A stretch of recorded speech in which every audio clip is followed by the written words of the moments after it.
Okay, this is my maintenance suggestion after a diving season. Considering the Deepsea Sea Dweller is a real tool watch, so I have here 3 points to recommend. The first point is in the glidelock clasp. You should extend the folding clasp and then open it and check if there is any rust inside. I do not recommend doing this every day because this part should gain some free play perhaps. So you will check this, and I will refrain from brushing and soap issues because I already showed. Then you carefully close the part together. The other second point is to check. This is an original Rolex tool. It came with a prior Sea Dweller. You would check that all the link screws are okay, with no free play of any kind. Of course, if you want to go further, you can remove the screw, and you can also watch if the thread has some rust signs and so on. And also you can check here if there are if you have already some wear and tear on the links. This is important to see. The third point in your watch, this can be done even if you are no watchmaker, only just trying to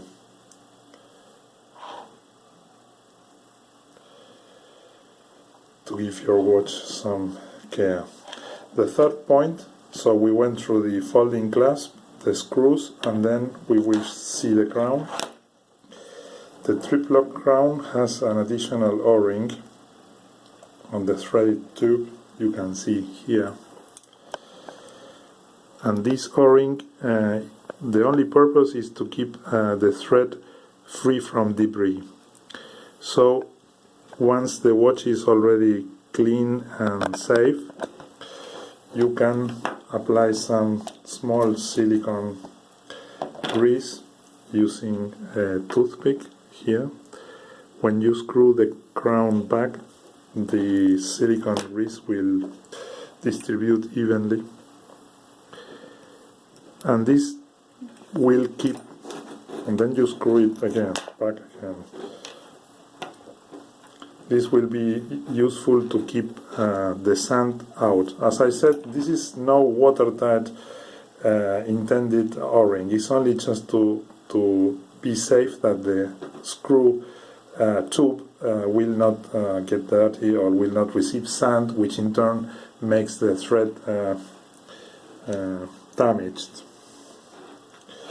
The last thing you can do is, and this is the third level, here you must have some knowledge, but you can, using a special tool, you can remove the spring bars of the watch, so it comes a little. You will see that the Rolex bracelet is built very sturdy, and so you see here, this is the spring bar. You can check if the spring bar spring action is functioning okay.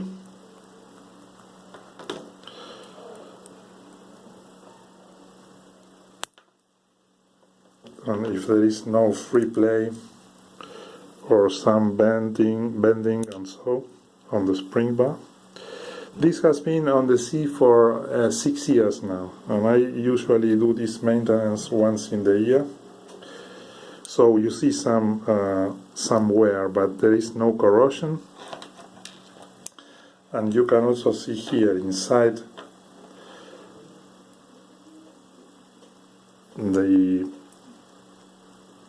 this band end piece if everything is okay. So here, once you have this the watch disassembled, you can, with some care, also brush and soap inside here to be sure. On the safe side, you can use a spray, a silicone spray, before reassembling the watch. Here you can see that there are some marks, and on this side you have some of the serial numbers of the watch. This should be also cleaned with soap and a soft brush. Here it says 116660, which is the model number. On the other lock space, you can find, if you disassemble this, you can find the serial number of this watch, which is also engraved on the inner bezel, the original ring lock. And as I said, the last item is to check your safety valve. Here we have some damage. This watch I use for diving, not for showing off, so there is a real tool, and it will also suffer a little bit if you dive, and if you use it on your wetsuit sleeve, it comes so. But the watch is perfectly sound and safe. So this maintenance you could do once a year if you more or less are acquainted with removing spring bars and other components.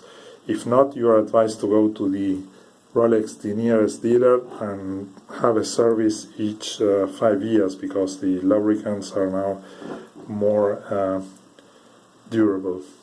So that would be my recommendation for a tool watch.